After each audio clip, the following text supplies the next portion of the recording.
Hello friends, welcome to ஷிவாஸ் கட்டுறது கையளவு. எங்கள் channel இன்னும் நீங்கள் சப்ஸ்கிரைப் பண்ணலை அப்படின்னா சப்ஸ்கிரைப் பண்ணிக்கோங்க. மறக்காமல் பக்கத்தில் இருக்கக்கூடிய பெல் பட்டனை ப்ரெஸ் பண்ணிக்கோங்க. இன்றைக்கி நம்ம இந்த வீடியோவில் என்ன பார்க்க போகிறோம் அப்படின்னா, கத்திரிக்காய் சாம்பார் எப்படி சுலபமாக நம்ம வீட்டில் வைக்கிறது அப்படின்றது தான் பார்க்க போகிறோம். அதுக்கு தேவையான பொருட்கள் என்னென்ன அப்படின்றத பார்த்துலாம் வாங்க. நான் ஒரு மீடியம் சைஸ் வெங்காயம் சின்ன சின்னதாக பொடிப்படியாக கட் பண்ணி எடுத்திருக்கேன். அதுக்கப்புறம் 2 மீடியம் சைஸ் தக்காளியும் சின்ன சின்னதாக கட் பண்ணி எடுத்துருக்கிறேன்.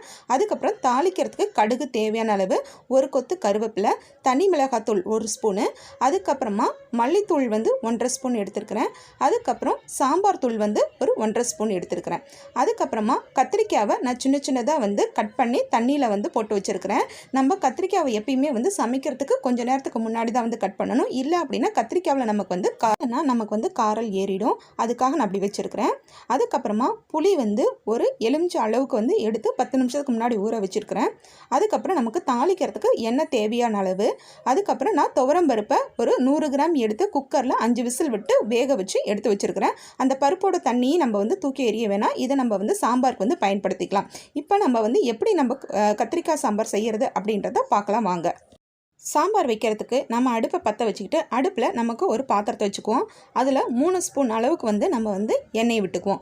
இப்போ எண்ணெய் விட்டு எண்ணெய் காஞ்சி முடித்த பிறகு நாம் எடுத்து வச்சுருக்கக்கூடிய கடுகை அதில் போட்டுக்குவோம். கடுகு நல்லா நமக்கு பொரிஞ்சு வரணும். கடுகு நல்லா பொரிஞ்ச பிறகு நம்ம அதில் கருவேப்பிலையை சேர்த்துக்குவோம். கருவேப்பிலையும் நமக்கு பொரிஞ்சு முடியட்டும். கருவேப்பிலை பொரிஞ்சு முடிஞ்ச பிறகு நாம் சின்ன சின்னதாக கட் பண்ணி வச்சுருக்கக்கூடிய வெங்காயத்தை அதில் ஆட் பண்ணிக்குவோம்.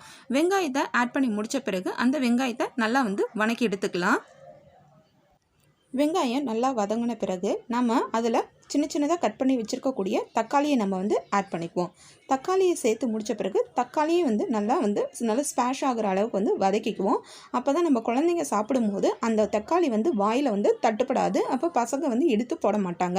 ஸோ தக்காளி நல்லா வதங்கட்டும். தக்காளி வணங்கி முடிஞ்ச பிறகு நம்ம கட் பண்ணி வச்சுருக்கக்கூடிய கத்திரிக்காயை இதில் நம்ம ஆட் பண்ணிக்கலாம். கத்திரிக்காய் நம்ம எடுக்கும் போது பூச்சி இல்லாத கத்திரிக்காயாக பார்த்து நம்ம எடுத்து போடணும். கத்திரிக்காய் நல்லா வதங்கணும். வதங்கிறதுக்கு நம்ம கொஞ்சமாக கிளறி விட்டுக்குவோம். கத்திரிக்காய் நல்லா வதங்கி முடித்த பிறகு நாம் ஏற்கனவே வேக வச்சு எடுத்து வச்சுருக்கக்கூடிய பருப்பை இதில் நம்ம சேர்த்துக்குவோம். நான் வேக வைக்கும் போது உபயோகப்படுத்தின பருப்பு தண்ணியை நான் வேஸ்ட் பண்ணலை. அதையும் நான் இதில் சேர்த்துக்கிட்டேன்.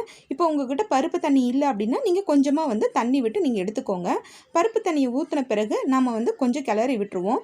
கிளறி விட்டுட்டு அந்த பருப்பு கொதிக்கிற வரைக்கும் நம்ம வெயிட் பண்ணுவோம். நாம் எடுத்து வச்சுருக்கக்கூடிய பருப்பு கொதிச்சிருச்சு. அதில் நம்ம மிளகாத்தூள், மல்லித்தூள், அதுக்கப்புறமா சாம்பார் தூள் இதை நம்ம ஆட் பண்ணிக்குவோம். ஆட் பண்ணிக்கிட்டு நம்ம கொஞ்சம் கட்டி இல்லாமல் அதை கிளறி விட்டுறணும். இல்லை அப்படின்னா நமக்கு அந்த சாம்பாரில் அந்த தூள்லாம் அப்படியே சின்ன சின்னதாக கட்டியாக நமக்கு இதாகிடும்.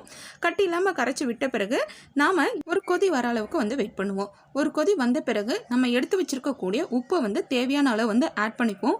உப்பு நான் இங்கே ஒரு கைப்பிடி அளவு போட்டிருக்கிறேன். உப்பு போட்ட பிறகு நம்ம லேசாக ஒரு கிளறி விட்டுடலாம். கிளறி விட்டுட்டு அது நல்லா கொதிக்கட்டும்.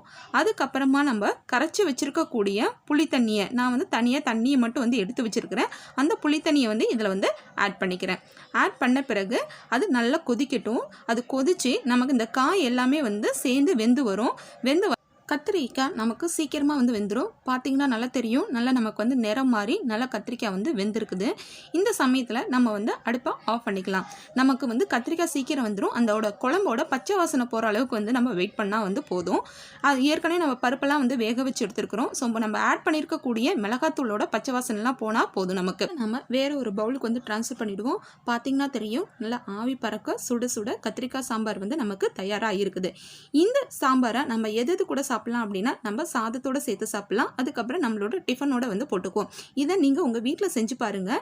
செஞ்சு பார்த்துட்டு எப்படி இருந்துச்சு அப்படின்றத கமெண்ட் பண்ணுங்கள். இந்த வீடியோ உங்களுக்கு பிடிச்சிருந்துச்சு அப்படின்னா லைக் பண்ணுங்கள், ஷேர் பண்ணுங்கள். மறக்காமல் எங்களோட சேனலை சப்ஸ்கிரைப் பண்ணுங்கள். தேங்க்யூ ஃபார் வாட்சிங்.